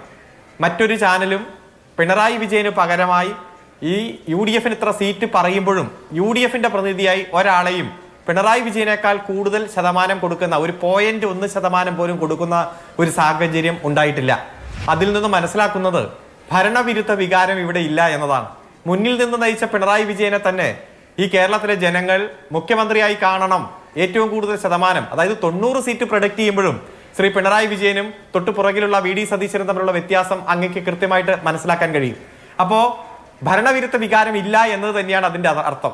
പിന്നെ ഇത്തരം സർവേകളുടെ എല്ലാം ആധികാരികമായിട്ടൊരു ബിന്ദു 10 വർഷം ആയില്ലോ, അതുകൊണ്ടൊന്ന് മാറണ്ടേ, മാറ്റം വേണ്ടേ, ഇനിയും തുടരണമോ എന്ന രൂപത്തിലേക്കുള്ള ഒരു ചർച്ചയും ചോദ്യങ്ങളും എല്ലാം കൃത്യമായി സെറ്റ് ചെയ്തുകൊണ്ടുള്ള ഒരു സർവേ ആയിട്ടാണ് മനസ്സിലാക്കുന്നത്. അതുകൊണ്ട് ഞങ്ങൾ ഇതിന് വലിയ പ്രാധാന്യം കാണുന്നില്ല. കാരണം എല്ലാവരും ഒറ്റ സ്വരത്തിൽ പിണറായി വിജയൻ തന്നെ ഇത്രയും കൂടുതൽ ശതമാനം രണ്ടാമത് നിൽക്കുന്ന ആളെക്കാൾ വലിയ വ്യത്യാസത്തിന്റെ തന്നെ സഖാവ് പിണറായി വിജയനെ മുഖ്യമന്ത്രി സ്ഥാനത്തേക്ക് നിർദ്ദേശിക്കുന്ന ഒരു സാഹചര്യം ഉള്ളപ്പോൾ ഈ സർവേയുടെ മറ്റ് സാഹചര്യങ്ങളൊക്കെ നമുക്ക് കൃത്യമായിട്ട് മനസ്സിലാക്കാം. തമിഴ്നാട്ടിലടക്കം ഇപ്പൊ പറഞ്ഞു ഏകദേശം ഒരു ചാനൽ മാത്രം. ഒരു സെക്കൻഡ് ശ്രീ അരുൺകുമാർ, ഞാനത് താങ്കൾ പറഞ്ഞില്ല എന്ന് പറഞ്ഞുകൊണ്ട് ഞാനത് വായിക്കാം. Axis My India, whom would you like to be the next chief minister? ഏറ്റവും കൂടുതൽ വോട്ട് പിണറായി വിജയനാണ് 33%. പക്ഷെ കോൺഗ്രസിനെ സംബന്ധിച്ച് കുറെ പേരുണ്ട്, അതുകൊണ്ടാണ് ഇത് ഡിവൈഡ് ചെയ്ത് പോയത്. VD സതീശൻ 21, രമേശ് ചെന്നിത്തല 8, KC വേണുഗോപാൽ 3, ശശി തരൂർ 1, മറ്റാരെങ്കിലും 11. അപ്പോൾ 11ഉം 1ഉം 12, 3ഉം 15, 15ഉം അതുപോലെ തന്നെ 8ഉം 21ഉം കൂട്ടുമ്പോൾ 41ന് മുകളിലുണ്ട്. അതേസമയം LDF Pinarayi Vijayan 33, KK Shailaja 2, any other candidates from LDF 5, 5 2 7, 33 40. അപ്പം മൊത്തത്തിൽ നോക്കിക്കഴിഞ്ഞാൽ UDF തന്നെ കൂടുതൽ. അല്ല, ഒരു മുന്നണി രാഷ്ട്രീയമുള്ള ഒരു സംസ്ഥാനത്ത് ആ മുന്നണി രാഷ്ട്രീയത്തിന്റെ ഭാഗമായി ഏറ്റവും മുന്നിൽ നിൽക്കുന്ന കക്ഷി, മുന്നിൽ നിന്ന് നയിക്കുന്ന കക്ഷി ഏത്, ആ കക്ഷിയുടെ ലീഡർ ഏത് എന്നതിനെ കുറിച്ചൊരു ധാരണയുണ്ട്. ആര് നയിച്ചാലാണ് ആ മുന്നണിക്ക് കെട്ടുറപ്പുണ്ടാക്കുക, അതിന്റെ ഭാഗമായി ഗവൺമെന്റിന് കെട്ടുറപ്പുണ്ടാക്കുക, ആ സംസ്ഥാനത്തിന് കെട്ടുറപ്പുണ്ടാക്കുക എന്നതാണ് ചിന്തിക്കുക. അല്ലാതെ ഏതെങ്കിലും ഒരു ഇൻഡിവിജ്വൽ അങ്ങ് ഡിവൈഡ് ചെയ്ത് പോയി എന്ന് പറഞ്ഞ കാര്യമില്ല. ജനാധിപത്യത്തിൽ ഡിവൈഡ് ചെയ്ത് പോയാൽ അവർക്ക് ഭരിക്കാൻ കഴിയില്ല. അത് തന്നെയാണ് ജനാധിപത്യത്തിൽ ഇത്തരത്തിലുള്ള മുന്നണി രാഷ്ട്രീയത്തിൻ്റെയൊക്കെ ഒരു പ്രത്യേകത. അതുകൊണ്ട് ഇവിടെ സഖാവ് പിണറായി വിജയന് പകരക്കാരനായിട്ട് ഒരാളെ പോലും മറുഭാഗത്ത് ചൂണ്ടിക്കാണിക്കാൻ ഇല്ല എന്നത് തന്നെയാണ് അതിന്റെ അർത്ഥം. ഡിവൈഡ് ചെയ്ത് പോയി എന്ന് പറയുന്നത് അതിൻ്റെ ഒരു മറുപടി ഒന്നുമല്ല. അപ്പൊ അതുകൊണ്ട് ഞങ്ങളെ സംബന്ധിച്ചിടത്തോളം ഈ കാര്യത്തിൽ ഞാൻ ആദ്യം സൂചിപ്പിച്ചതുപോലെ തന്നെ ഒരു മേഖലയിൽ കുറവുണ്ടെങ്കിൽ അടുത്ത മേഖലയിൽ നിന്ന് അത് ആർജിക്കാൻ വേണ്ടിയിട്ടുള്ള എല്ലാ നയതന്ത്രവും ഈ തെരഞ്ഞെടുപ്പിൽ ഞങ്ങൾ കൃത്യമായിട്ട് പയറ്റിയിട്ടുണ്ട്. അതോടൊപ്പം തന്നെ എന്നോട് ചോദിച്ച ചോദ്യം മറ്റ് സംസ്ഥാനങ്ങളിലെ കാര്യമാണ്. ബംഗാളിൽ കഴിഞ്ഞ തവണ 0 CPM-ന്റെ സീറ്റ്, LDF-ന്റെ സീറ്റ്. അത് കൂടുതൽ മെച്ചപ്പെടുത്തും, നല്ല ഒരു എണ്ണത്തിലേക്ക് അത് വരും. തെരഞ്ഞെടുപ്പ് പ്രചരണത്തിലടക്കം വളരെ ആവേശകരമായിട്ടുള്ള അനുഭവമാണ് ഉള്ളത്. തമിഴ്നാട്ടിലാണെങ്കിൽ നമുക്കറിയാവുന്നതുപോലെ മത്സരിക്കുന്ന സീറ്റുകളിലെല്ലാം വലിയ മുന്നേറ്റം ഉണ്ടാക്കാൻ പാകത്തിന് തന്നെയാണ്. അപ്പൊ അവിടെ ഒരു സർവേയിൽ മാത്രമാണ് വിജയിയുടെ പാർട്ടി അധികാരത്തിൽ വരും എന്ന് പറഞ്ഞിരിക്കുന്നത്. അത് ചിലപ്പോൾ മിക്കവാറും ആ പാർട്ടി തന്നെ നടത്തിയ സർവേ ആകാനാണ് സാധ്യത. ഏതായാലും വലിയ മുന്നേറ്റം തമിഴ്നാട്ടിലും ഉണ്ടാകും, അതുപോലെ ബംഗാളിലും പ്രതീക്ഷിച്ചതിനേക്കാൾ മുന്നേറ്റം ഉണ്ടാക്കാൻ കഴിയും. ഏതായാലും ഇന്ത്യയിൽ ഇടതുപക്ഷത്തിന്റെ ഭാവി നിർണ്ണയിക്കുന്ന ഒരു തെരഞ്ഞെടുപ്പായിട്ട് ഇത് മാറില്ല. കാരണം ഞങ്ങളെ സംബന്ധിച്ചിടത്തോളം ഏറ്റവും മികച്ച പ്രവർത്തനം അധികാരമുള്ള മേഖലയിൽ അധികാരം ഉപയോഗിച്ചുകൊണ്ട് പ്രതിപക്ഷത്തിരിക്കുമ്പോഴും എവിടെ സാധാരണക്കാരെ ഒക്കെ ബാധിക്കുന്ന പ്രശ്നങ്ങളുണ്ടോ അവിടെയെല്ലാം ഓടിയെത്തിയിട്ടുണ്ട്.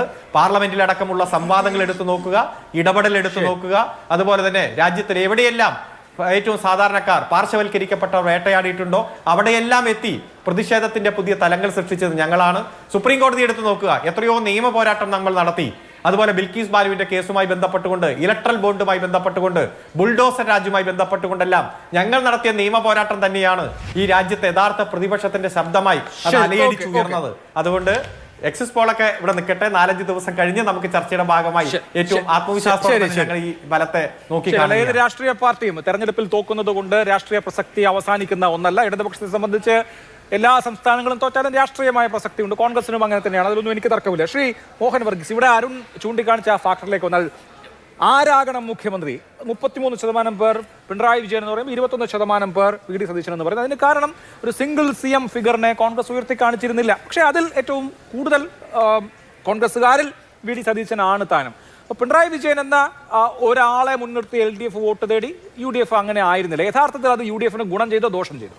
അത് UDF-ന് ഒരു പരിധിവരെ UDF-ന്റെ സ്ട്രാറ്റജി അങ്ങനെയായിരുന്നു. ഒരു പടലപിണക്കം UDF നമുക്കറിയാമല്ലോ, UDF way of doing things എന്ന് പറയുമ്പോൾ തന്നെ നമുക്കറിയാമല്ലോ. ആ ഒരു കെട്ടുറപ്പില്ലായ്മ അല്ലെങ്കിൽ കൃത്യമായ ഒരു നേതാവിനെ ചൂണ്ടിക്കാണിച്ച് മുന്നോട്ട് പോയാൽ അത് അപകടമാകും, പരസ്പരം ഈവൻ ഔട്ട് ചെയ്തു പോകും എന്ന ഒരു ധാരണ, അത് തീരെ തെറ്റായ ധാരണയൊന്നുമല്ല, അങ്ങനെ മുൻകാലങ്ങളിൽ സംഭവിച്ചിട്ടുമുണ്ട്. അതുകൊണ്ട് UDF-ന്റെ ഒരു പോൾ പ്ലാങ്ക് എന്ന് പറയുന്നത് ടീം UDF എന്ന് പറയുമ്പോൾ അവിടെ ഒരു പ്രത്യേക നേതാവില്ല. അതുകൊണ്ടാണ് ആകെ UDF-ന് ലഭിച്ച 45%, അത് ആക്സിസ് മൈ ഇന്ത്യയുടെ മാത്രം കണക്കാണ്, 45, മറ്റൊന്നും അങ്ങനെ തിരിച്ചു പറയുന്നില്ല. ആക്സിസ് മൈ ഇന്ത്യയുടെ 45% എങ്ങനെയാണ് ഇന്റർപ്രറ്റ് ചെയ്യുന്നത്? കൃത്യമായി രമേശ് ചെന്നിത്തലയ്ക്ക് 9%, VD സതീശന് 21%, രണ്ടും കൂടി ചേർക്കും 30%. പിന്നെ പലർക്കുമായി ശതമാനങ്ങൾ ഇങ്ങനെ ചെറിയ ചെറിയ ചെറിയ ചെറിയ പല കാൻഡിഡേറ്റ് 5, 4, 5 പേർക്ക് വേണ്ടി UDF-ന്റെ വീതിച്ചു പോവുകയാണ്. അതേഴ്സ് എന്ന കാറ്റഗറിയിൽ 11 ഉണ്ട്. അതൊരു പക്ഷേ BJP-യുടെ ആകാം, അല്ലെങ്കിൽ മറ്റാരെങ്കിലും ആകാം. അപ്പോൾ ആ ഒരു രീതിയിൽ നോക്കുമ്പോൾ UDFന് 45-ലേക്ക് മുഖ്യമന്ത്രി സ്ഥാനാർത്ഥികളുടെ കളക്റ്റീവ് സപ്പോർട്ട് എത്തുന്നു. പക്ഷേ 39% LDFന്റെ ഒരു projected Tally vote share project ചെയ്യുന്നത്. ആ വോട്ട് ഷെയറിൽ നിന്നും ഒരു 6% കുറവാണ്, അല്ലെങ്കിൽ 6% കുറവാണ് പിണറായി വിജയൻ എന്ന വ്യക്തിക്ക് ലഭിച്ചിരിക്കുന്നത്. 33%. ശൈലജ ടീച്ചറിന് 3-4% ലഭിക്കുന്നു. അതെല്ലാം കൂടി ചേർത്ത് വരുമ്പോൾ LDFന് ലഭിച്ച 39-ലേക്ക് അവിടെയും എത്തുന്നു. അത് പക്കാ പൊളിറ്റിക്കലാണ്. അത് കൃത്യമായി പറഞ്ഞാൽ അത് ഏതെങ്കിലും ഒരു പാർട്ടിയുടെ അഡ്വാൻറ്റേജ് എന്നോ ഡിസ്അഡ്വാൻറ്റേജ് എന്നോ പറയേണ്ട കാര്യമില്ല. VD സതീശന് 23% പിന്തുണ മാത്രമേ ഉള്ളൂ എന്നല്ല, അത് VD സതീശനാണ് എന്ന് ആരും പറയുന്നില്ലല്ലോ. VD സതീശൻ പ്രതിപക്ഷ നേതാവാണ്, ഷാഡോ ക്യാബിനറ്റിന്റെ പ്രധാനമന്ത്രി അല്ലെ മുഖ്യമന്ത്രിയാണ്. അതുകൊണ്ട് സ്വാഭാവികമായി ഈ അതർ തിങ്സ് റിമെയിൻ ഈക്വൽ, പ്രതിപക്ഷത്തെ ഏറ്റവും പ്രധാനപ്പെട്ട മുഖമെന്ന നിലയിൽ പ്രതിപക്ഷ നേതാവിന് അനുകൂലമായി കൂടുതൽ പേര് ഒരുപക്ഷെ കോൺഗ്രസ് സപ്പോർട്ടേഴ്സിന്റെ നിഷ്പക്ഷമതികളുടെ ഒരു നല്ല പങ്ക് അങ്ങനെ വോട്ട് ചെയ്തിട്ടുണ്ടാകാം. അതായിരിക്കും ആ നമ്പർ കാണുന്നത്. അല്ലാതെ അത് LDFന്റെ വിജയം, പിണറായി വിജയന് 33% കിട്ടിയത് കൊണ്ട് എല്ലാവരേക്കാൾ ഏറെ തലപ്പൊക്കത്തിൽ നിൽക്കുന്നു, അതുകൊണ്ട് LDFന് വലിയൊരു അഡ്വാൻറ്റേജ് ആണ് എന്ന് പറയുന്നതിനോട് യോജിപ്പില്ല. പിന്നെ ഒരു കാര്യം കൂടി പറയാനുണ്ട്. ഇപ്പം LDFന്റെ പ്രസക്തിയെക്കുറിച്ചാണല്ലോ നമ്മൾ സംസാരിച്ച് നിന്നത്. LDFന്റെ ഓൾ ഇന്ത്യ പ്രസക്തി അത് തീർച്ചയായും അവിടെ റെലവൻ്റ് ആണ്. വിവിധങ്ങളായ പോരാട്ടം, മഹാരാഷ്ട്രയിൽ ഉൾപ്പെടെ കർഷക പോരാട്ടത്തിന് ഉൾപ്പെടെ നിന്നതാണ്. ഈ കർഷക സമരത്തിന് പഞ്ചാബിൽ ഉൾപ്പെടെ LDFന് റോൾ ഉണ്ടായിരുന്നു. അവിടെ ഒന്നും സീറ്റുകൾ ലഭിക്കുന്നില്ല. ഇനി സീറ്റ് ലഭിച്ചത് എവിടെയാണ്? ലോക്സഭാ തെരഞ്ഞെടുപ്പിൽ സീറ്റുകൾ 4 ജയിക്കാൻ കഴിഞ്ഞത്. 1 മാത്രമേ കേരളത്തിലുള്ളൂ. ഏറ്റവും ശക്തമായ സംഘടനാ സംവിധാനമുള്ള കേരളത്തിൽ 1 സീറ്റേ ഉള്ളൂ. 2 DMKയുടെ കെയർ ഓഫിൽ കൂടിയാണ്. അത് തമിഴ്നാട്ടിൽ നിന്ന് ലഭിച്ചതാണ്. 1 കോൺഗ്രസിന്റെ കൂടെ സപ്പോർട്ടിൽ രാജസ്ഥാൻ ലഭിച്ചതാണ്. അതുകൊണ്ട് ഓൾ ഇന്ത്യ പ്രസക്തി നഷ്ടപ്പെടുന്നോ എന്ന് ചോദിച്ചാൽ കോർ കോമ്പിറ്റൻസി അല്ലെങ്കിൽ കോർ വോട്ട് ഉള്ളത് ത്രിപുര, വെസ്റ്റ് ബംഗാൾ, കേരള ആയിരുന്നു.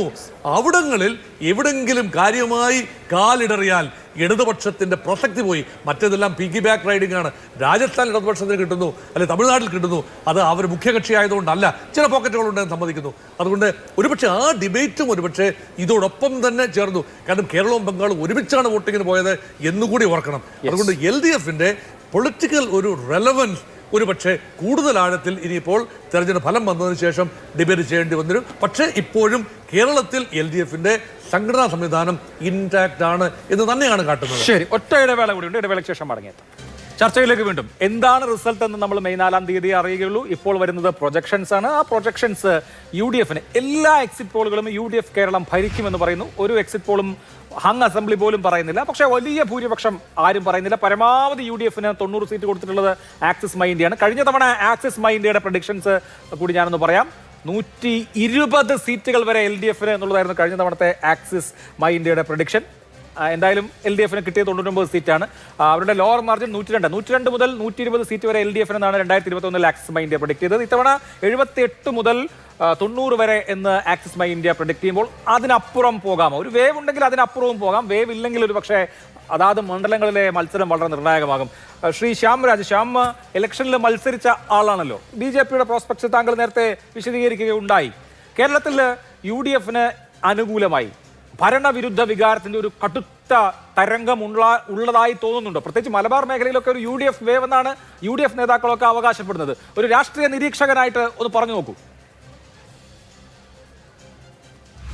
അഭിലാഷ്, അങ്ങനെ ഒരു വേവ് ഉണ്ടെന്ന് നിങ്ങൾക്ക് തോന്നുന്നുണ്ടോ? നമ്മളൊക്കെ എത്രയോ ദിവസങ്ങൾ ചർച്ച ചെയ്തിറങ്ങി. ഞാൻ ഇപ്പോൾ സ്ഥാനാർത്ഥിയായിട്ട് നിങ്ങൾ അതിൻ്റെ അവതാരകരായിട്ടും ഒക്കെ എത്രയോ തവണ നമ്മൾക്ക് ഗ്രൗണ്ടിൽ ഉണ്ടായിരുന്ന ആളുകളാണ്. അത്തരത്തിലുള്ളൊരു വേവ് ഒന്നുമില്ല. അങ്ങനെ ഒരു വേവ് ഉണ്ടെങ്കിൽ നമുക്കത് ഒന്ന് ഗ്രൗണ്ടിൽ നിന്ന് തന്നെ നമ്മളെപ്പോലുള്ള ആൾക്ക് കാണാൻ വേണ്ടി സാധിക്കുന്നതാണ്. 2, ഈ പറയുന്ന എക്സിറ്റ് പോളുകളിലൊക്കെ അതിൻ്റെ ഒരു പ്രൊജക്ഷൻ തീർച്ചയായിട്ടും കാണേണ്ടതാണ്. നോക്കൂ, ഇവിടെ അത്തരത്തിലുള്ള ഒരു വലിയൊരു വേവ് അങ്ങനെയൊന്നും പറയാൻ വേണ്ടിയിട്ട് യാതൊരു കാര്യങ്ങൾ വരും എന്ന് ഞാൻ പ്രതീക്ഷിക്കുന്നില്ല. കാരണം 10 വർഷം തുടർച്ചയായിട്ട് LDF നമ്മുടെ സംസ്ഥാനം ഭരിച്ചിട്ടും ആ ഭരണവിരുദ്ധ വികാരത്തെ, അല്ലെങ്കിൽ ആ ഭരണത്തിന്റെ സമയത്തുണ്ടായിരുന്ന സമയത്തെ ഇവർ ചെയ്തിട്ടുള്ള കൊള്ളരുതായ്കൾ അല്ലെങ്കിൽ ജനവിരുദ്ധമായിട്ടുള്ള ഈ സർക്കാരിന്റെ നയങ്ങൾ അതിനെതിരെ ഏതെങ്കിലും രീതിയിലുള്ള ഒരു സമരം നടത്താൻ വേണ്ടിയിട്ട് ഈ UDFന് കഴിഞ്ഞിട്ടുണ്ടോ? നിങ്ങളും ശ്രദ്ധിച്ചു നോക്ക്. പലപ്പോഴും LDFന്റെ B ടീമായിട്ടാണ് UDF പ്രവർത്തിച്ചിട്ടുള്ളത്. ഇവിടെ അറിഞ്ഞോ അറിയാതെ ആണെങ്കിൽ കൂടി ഇവിടെ കോൺഗ്രസിന്റെ പ്രതിനിധി പറഞ്ഞിട്ടുള്ള ഒരു കാര്യമുണ്ട്. കേരളത്തിൽ നിന്ന് അല്ലെങ്കിൽ രാജ്യത്ത് നിന്ന് ഇടതുപക്ഷം ഇല്ലാതാവാതിരിക്കുന്നതാണ്, ഇടതുപക്ഷം ഉണ്ടാവണം എന്നുള്ളതാണ് ഇവരുടെ ആഗ്രഹം. ആ ഒരു സെന്റിമെന്റ്സ്, ആ ഒരു പിന്നിൽ കൂടിയുള്ള ഒരു പിന്തുണ എല്ലാ കാലത്തും കഴിഞ്ഞ 10 വർഷത്തിൽ പ്രത്യേകിച്ചും ഇടതുപക്ഷത്തിന് കോൺഗ്രസ് പാർട്ടി കൊടുത്തിട്ടുണ്ട്. ആ കൊടുത്തിട്ടുള്ളത് കൊണ്ട് തന്നെ വളരെ ദുർബലമായിട്ടുള്ള പ്രതികരണങ്ങളായിരുന്നു VD സതീശന്റെയും കോൺഗ്രസ് പാർട്ടിയുടെയും നേതൃത്വത്തിൽ സംസ്ഥാന സർക്കാരിനെതിരെ ഉണ്ടായിട്ടുള്ളതും. ഇവരെവിടെയാണ് സമരം ചെയ്തിട്ടുള്ളത്? ഇവരെവിടെയാണ് ഉണ്ടായിരുന്നിട്ടുള്ളത്? ഏത് വിഷയം ജനങ്ങളിലേക്ക് എടുത്തുകൊണ്ട് വന്നിട്ടാണ് ഈ സർക്കാരിനെ നയത്തിൽ നിന്ന് സർക്കാരിന് പിന്മാറേണ്ടി വന്നിട്ടുള്ളത്? അത്തരത്തിലൊരു പ്രതിപക്ഷത്തിന്റെ ഒരു റോൾ ചെയ്തിട്ടേ ഇല്ല എന്നേ. അങ്ങനെ ചെയ്യാതിരിക്കുന്ന കാലഘട്ടത്തിൽ, അല്ലെങ്കിൽ ചെയ്യാതിരിക്കുന്ന 10 വർഷക്കാലത്തിൽ എങ്ങനെയൊരു വേവ് ഉണ്ടാവാനാ? വലിയൊരു സാധ്യതയുണ്ടായിരുന്നു. ഇപ്പൊ ഞങ്ങൾ കേരളത്തിൽ മൂന്നാമതുള്ള കക്ഷിയാണ്. ഞങ്ങൾ കേരളത്തിൽ വളർന്നുകൊണ്ടിരിക്കുന്ന കക്ഷിയാണ്. സ്വാഭാവികമായിട്ടും കൂടുതലായിട്ട് ചെയ്യേണ്ടിയിരുന്നു, അല്ലെങ്കിൽ തരംഗം വരേണ്ടിയിരുന്നു. ഇപ്പൊ നിങ്ങൾ ബംഗാളിൽ നോക്കൂ.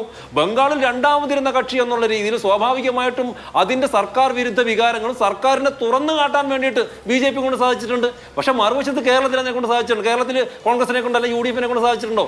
അങ്ങനെ സാധിക്കാതിരുന്നത് കൊണ്ട്, അത്തരത്തിലുള്ള യാതൊരു പ്രവർത്തനവും നടത്താതിരുന്നുകൊണ്ട് ഒരുപക്ഷെ LDF-ന്റെ B ടീമായിട്ട് യഥാർത്ഥ ഇന്ത്യ മുന്നണി കേരളത്തിലും പ്രവർത്തിച്ചതുകൊണ്ട് അതിന്റെ നഷ്ടമുണ്ടായിട്ടുള്ളത് കോൺഗ്രസിന് തന്നെയാണ്.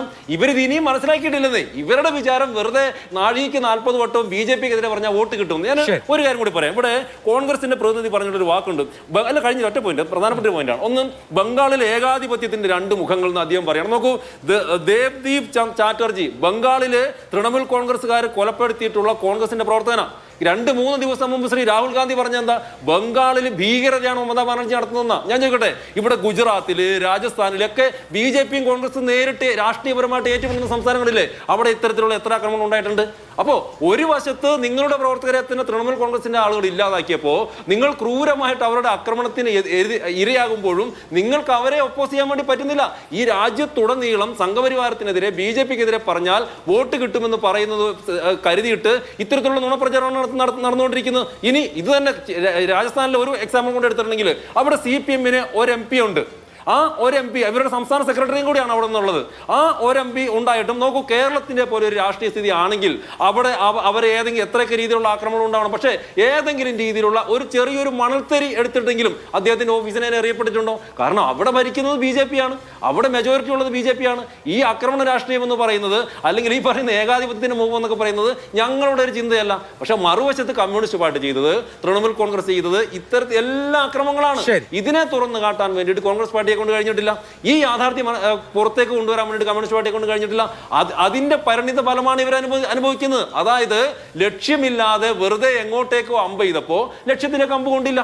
അതുകൊണ്ട് അതൊക്കെ കൊണ്ടാണ് കോൺഗ്രസ് പാർട്ടിക്ക് ഇപ്പൊ ഈ നില വന്നിട്ടുള്ളത്. അതിൽ ഞങ്ങൾക്ക് സന്തോഷമായിക്കോട്ടെ, അവർ പരാജയപ്പെട്ടുകൊള്ളട്ടെ. പക്ഷേ യാഥാർത്ഥ്യം മനസ്സിലാക്കാൻ ഇനിയെങ്കിലും കോൺഗ്രസ് പാർട്ടി യാഥാർത്ഥ്യങ്ങൾ തിരിച്ചറിഞ്ഞ് മുമ്പോട്ട് പോയിട്ടുണ്ടെങ്കിൽ അവർക്ക് നല്ലതാണ്. അല്ലെങ്കിൽ ഇങ്ങനെ വിജയിച്ചുകൊണ്ടേയിരിക്കും ഞങ്ങൾ, അവർ തോൽവിയുടെ ഇങ്ങനെ മധുരം നുണഞ്ഞുകൊണ്ടേയിരിക്കും. അതായിക്കോട്ടെ, അതിൽ സന്തോഷം മാത്രമേ ഉള്ളൂ. ശരി ശരി ശരി ശ്രീ രാജു പി നായർ, കഴിഞ്ഞ 2021 ആക്സിസ് മൈ ഇന്ത്യ കേരളത്തിൽ പ്രൊജക്ട് ചെയ്തത് LDF-ന് 104 മുതൽ 120 വരെ സീറ്റാണ്. ശരിക്കും കിട്ടിയത് 99 സീറ്റാണ്.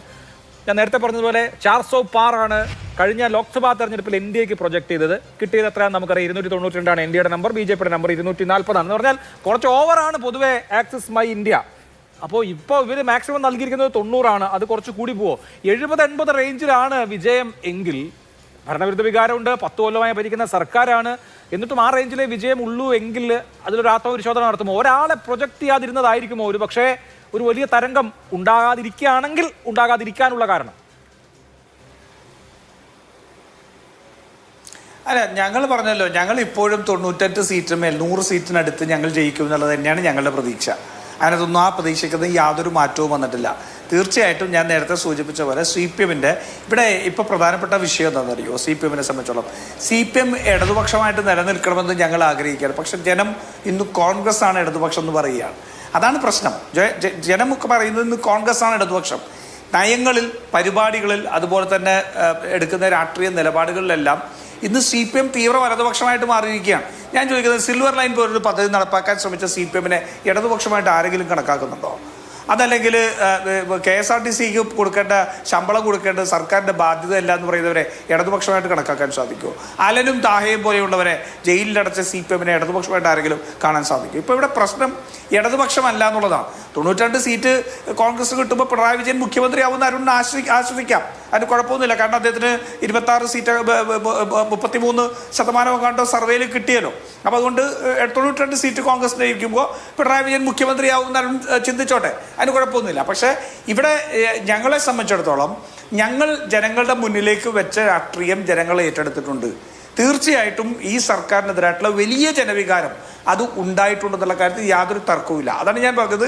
CPM അണികൾ പോലും ഇനി പിണറായി വിജയനും CPM അധികാരത്തിലേക്ക് ഇപ്രാവശ്യം വരരുത് എന്ന് ചിന്തിച്ച തെരഞ്ഞെടുപ്പാണ്.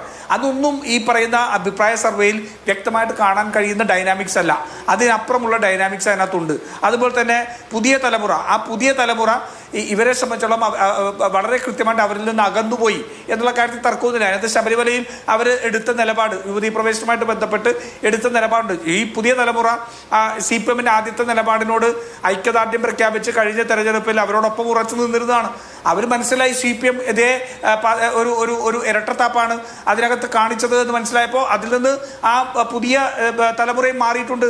അവർക്ക് കോളേജുകളിൽ ഉൾപ്പെടെ 13 സർവകലാശാലയിൽ 12 ഇടത്ത് വൈസ് ചാൻസലർമാരില്ലായിരുന്നല്ലോ, 64 കോളേജുകൾ പ്രിൻസിപ്പാൾമാരില്ലായിരുന്നല്ലോ. അപ്പോൾ ഉന്നത വിദ്യാഭ്യാസ രംഗത്ത് CPM എന്താണ് ചെയ്യുന്നത് വളരെ കൃത്യമായിട്ട് അവർക്ക് ബോധ്യപ്പെട്ടിട്ടുണ്ട്.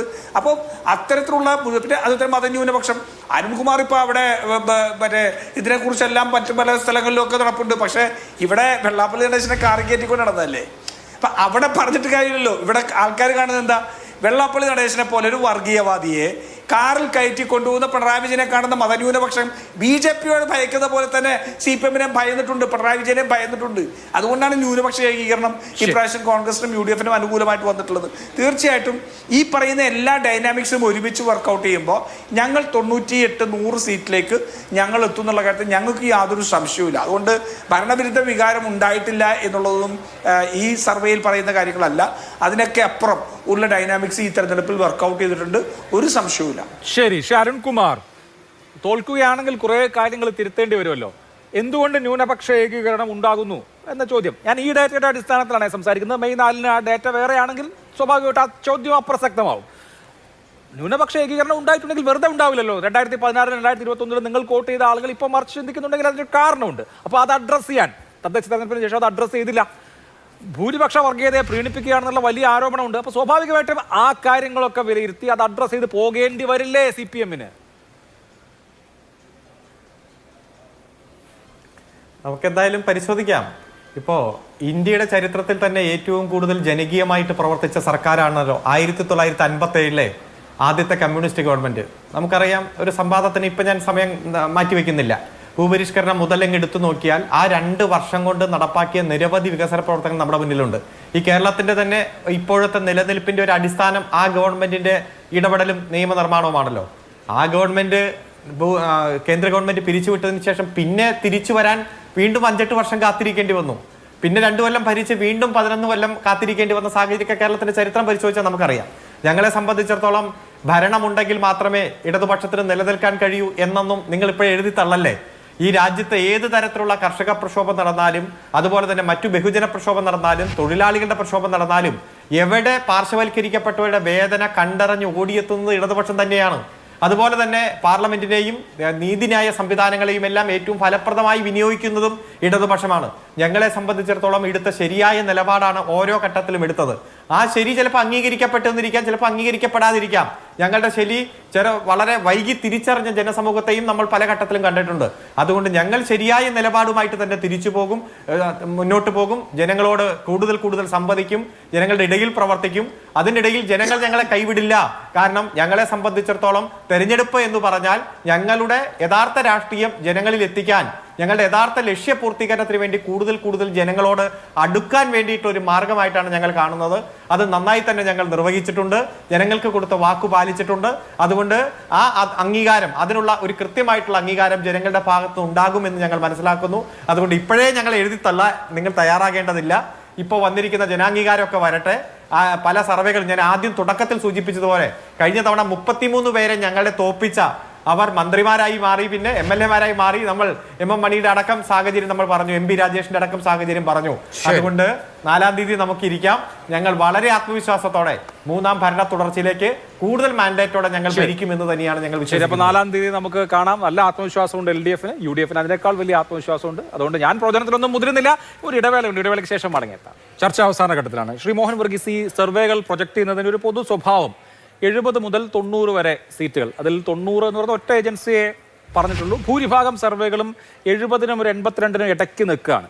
അപ്പോൾ ഈ നിലയ്ക്കുള്ളൊരു റിസൾട്ടാണ് ഫൈനൽ റിസൾട്ട് എങ്കിൽ LDF-നെ സംബന്ധിച്ച് അവർക്ക് 55-ന് മുകളിൽ 55-65 റേഞ്ചിൽ സീറ്റുകളുണ്ട്. പലരും പ്രതീക്ഷിച്ചത് ഈ തെരഞ്ഞെടുപ്പിൽ ഒരു കേരള രാഷ്ട്രീയത്തിലെ തന്നെ ഒരു നിർണായകമായ വർഷമായി 2026 മാറുമെന്ന്, ഒരു ടെക്ടോണിക് ഷിഫ്റ്റ് തന്നെ ഉണ്ടാവുമെന്നൊക്കെയായിരുന്നു. പക്ഷേ 55-60 റേഞ്ചിലാണ്, അല്ലെങ്കിൽ 55-65 റേഞ്ചിലാണ് LDF-ന്റെ സീറ്റെങ്കിൽ LDF-ന് ഒരു കംബാക്ക് അടുത്ത തെരഞ്ഞെടുപ്പിൽ സാധ്യമാവുന്ന വിധത്തിൽ ഒരു നോർമൽ ഇലക്ഷൻ റിസൾട്ടായി ഇത് മാറില്ലേ? ഇത് വെരി നോർമൽ. ഈ കാണുന്ന നമ്പേഴ്സ് നമ്മളിപ്പോൾ ഇന്നത്തെ ദിവസം എക്സിറ്റ് പോളിൽ സ്ക്രീനിൽ കാണുന്ന നമ്പേഴ്സ് വെച്ച് മാത്രമേ ഇപ്പോൾ വിശകലനം ചെയ്യാനാവൂ. എന്തായിരിക്കും എന്നത് പ്രൊജക്ട് ഇത് മാത്രമാണ്, നമ്മുടെ മനസ്സിലെ സബ്ജക്റ്റീവ് ഫീലിംഗ് ആണ്. ഈ നമ്പേഴ്സ് കാട്ടുന്നത് ഒരു തരംഗം ഇവിടെ ഇല്ല. UDF അനുകൂലമായ ഒരു എഡ്ജുണ്ട്. എഡ്ജ് എന്ന് പറയുമ്പോൾ തരംഗമൊന്നുമില്ലല്ലോ. ഇപ്പൊ 70 മുതൽ 80 വരെ എന്ന് പറയുന്നത് 10 വർഷം അധികാരത്തിലിരുന്ന ഒരു സർക്കാരിനെതിരെ ഉണ്ടാകാവുന്ന സ്വാഭാവികമായ ആന്റി ഇൻകംബൻസിക്ക് ഉപരിയായ ഒന്നും തന്നെ കാണേണ്ടതില്ല. പക്ഷേ ഇവിടെ തരംഗം ഉണ്ട് എങ്കിൽ വരേണ്ടത് 90-ൽ കൂടുതലാണ്. ഒരു സർവേയും 90-ൽ കൂടുതൽ സീറ്റുകൾ UDF-ന് പ്രവചിക്കുന്നില്ല. ഇവിടെ തരംഗം ഉണ്ടാകുമെന്ന് കരുതുക. ഉണ്ട് എന്ന് പലരും കരുതിയിരുന്നു, ഉണ്ടാകുമെന്ന് ഇപ്പോഴും കരുതുന്നവരുണ്ട്. അവരെ സംബന്ധിച്ചിടത്തോളം ഈ 3 മേഖലകൾ വെവ്വേറെ കണ്ടെങ്കിൽ മാത്രമേ പറ്റൂ. ഇപ്പോൾ ഒരു നമ്പർ കിട്ടിയതിന് ശേഷം അതിനെ ഒരു പെർസെൻറ്റേജ് കിട്ടിയിട്ട് അത് ഓൾ കേരള ബേസിസിൽ അതിനെ അങ്ങോട്ട് സ്പ്രെഡ് ചെയ്താൽ ഒരുപക്ഷെ പ്രവചനം ശരിയാകണമെന്നില്ല. അതാണ് പോൾസ്റ്റേഴ്സിൻ്റെ പലപ്പോഴും പിഴച്ചു പോകുന്നത്. എവിടെയാണ് ഒരു ശതമാനം കിട്ടും, 39% LDF-ന്, അതിനെ പ്രൊജക്റ്റ് ചെയ്യുകയാണ് ഇത്ര സീറ്റായി, അത് ശരിയാകണമെന്നില്ല. അവിടെയാണ് റീജിയൻ തിരിച്ചുള്ള കാര്യങ്ങൾ. മലബാറിൽ പൊതുവെ വിശ്വസിക്കപ്പെടുന്നത് ഒരു വേവ് ലൈക്ക് ഫോർമേഷൻ വേണമെങ്കിൽ മൈനോറിറ്റി വേവ്, ന്യൂനപക്ഷ കൺസോളിഡേഷന്റെ ഒരു തരംഗം എന്നോ, വേണമെങ്കിൽ ചിലരൊക്കെ ഷാഫി തരംഗം എന്ന് പറയുന്നവരുണ്ട്. അതായത് ഷാഫി പറമ്പലിനൊക്കെ കോൺഗ്രസ് നേതാവ് ഷാഫി പറമ്പൽ MP-ക്ക് ഇതിഹാസ തുല്യമായ ഒരു അംഗീകാരമാണ് മലബാറിൽ, ഒരു പ്രത്യേക മേഖലയിലൊക്കെ വലിയ അംഗീകാരമാണ് കിട്ടുന്നത്. അതിനെയൊക്കെ കൃത്യമായി ഇന്റർപ്രറ്റ് ചെയ്യാൻ ബുദ്ധിമുട്ടാണ്. അങ്ങനെ വന്നാൽ കോഴിക്കോട് ജില്ലയൊക്കെ ഇടതുപക്ഷത്തേക്ക് ഏറെക്കുറെ ചാഞ്ഞു നിന്ന ജില്ലയാണ് ചരിത്രപരമായി. തൃശ്ശൂർ ജില്ല, കോഴിക്കോട് ജില്ല, അവിടെ കോഴിക്കോട് ജില്ലയിലാണ് ടെക്ടോണിക് പ്ലേറ്റ് മൂവ്മെന്റ്സ് ഉണ്ടാകും എന്ന് കരുതപ്പെടുന്നത്. കണ്ണൂർ വലിയ വ്യത്യാസമൊന്നും ഉണ്ടാകാനില്ല, മറ്റ് ചെറിയ ജില്ലകളാണ്. മലപ്പുറം എക്കാലത്തും UDF തരംഗം തന്നെയാണ്. മലപ്പുറത്ത് LDF ജയിച്ചു വരുമ്പോഴും UDF ജില്ല തന്നെയാണ്. അതുപോലെ മധ്യ കേരളത്തിൽ എത്രത്തോളം ന്യൂനപക്ഷ ക്രൈസ്തവ വോട്ടുകൾ UDF-ലേക്ക് സ്വാംശീകരിക്കപ്പെട്ടിട്ടുണ്ട് എന്നതിന് കുറച്ചുകൂടി ശാസ്ത്രീയമായി മനസ്സിലാക്കേണ്ടതുണ്ട്. അതല്ല എങ്കിൽ സേഫ് റേഞ്ചിൽ 70 മുതൽ 90 സീറ്റുകൾ 140-ൽ എന്ന് പറയുമ്പോൾ പോൾസ്റ്റേഴ്സ് ഒരു റിസ്ക് എടുക്കാൻ തയ്യാറാകുന്നില്ല. സേഫ് റേഞ്ചിൽ ഒരു നമ്പർ പറഞ്ഞു വെച്ചു എന്നതിൽ കൂടുതൽ ഇപ്പോൾ അത് വ്യാഖ്യാനിച്ചെടുക്കാൻ പറ്റില്ല. അതാണ് ശരി. അല്ലാതെ ഈ യഥാർത്ഥത്തിൽ വരേണ്ടത് എന്താണ്? ആക്സിസ് മൈൻ്റെ ആണ് ബെഞ്ച് മാർക്കെങ്കിൽ കഴിഞ്ഞ പ്രാവശ്യം LDF-ന് 120 സീറ്റ് വരെ പ്രൊജക്ട് ചെയ്തതാണ്. അതിനർത്ഥം സേഫ് റേഞ്ചിൽ നിന്നുള്ള കളിയല്ല. അതുകൊണ്ട് പോൾസ്റ്റേഴ്സിന്റെ മനസ്സിൽ ചില സങ്കോചങ്ങളുണ്ട്. കൃത്യമായ നിഗമനങ്ങളിലെത്താൻ കഴിയുന്നില്ല എന്ന് വേണം കരുതാൻ. അല്ലാതെ എല്ലാ പോളുകളും UDF-ന് അനുകൂലമായി പ്രവചിക്കപ്പെട്ടു എന്നതുകൊണ്ട് മാത്രമായി അത് വലിയൊരു തരംഗമെന്ന് ഒരു പോളിലും കാണുന്നില്ല. പക്ഷേ തരംഗത്തിന്റെ സാധ്യത വ്യക്തിപരമായി ഞാൻ നോക്കുമ്പോൾ ഒരു തരംഗ സാധ്യത തള്ളിക്കളയാനാവുകയുമില്ല. തീർച്ചയായിട്ടും നമുക്ക് കാത്തിരിക്കാം. മെയ് 4-ാം തീയതിയാണ് D-Day. അന്ന് വോട്ട് പെട്ടി പൊട്ടിക്കുമ്പോൾ ആരാണ് മുമ്പിൽ എന്ന് നമുക്കറിയാം. ഇപ്പോൾ ഉള്ളതൊക്കെ പ്രൊജക്ഷൻസ് ആണ്. പ്രൊജക്ഷൻസ് ശരിയാവാം, തെറ്റാവാം, കാത്തിരുന്ന് കാണേണ്ട കാര്യമാണ്. അതുകൊണ്ട് മെയ് 4-ന്റെ പുലരിയിലേക്ക് എല്ലാ പ്രേക്ഷകരെയും ഇപ്പോഴേ സ്വാഗതം ചെയ്യുന്നു. വോട്ടെണ്ണെ തുടങ്ങുമ്പോൾ ഞങ്ങൾ ഉണ്ടാവും മുന്നിൽ. അപ്പോൾ കാത്തിരിക്കണം. ഇന്നത്തേക്ക് 4 അതിഥികൾക്കും നന്ദി. സൂപ്പർ പ്രൈം ടൈം അവസാനിക്കുന്നു. നമസ്കാരം.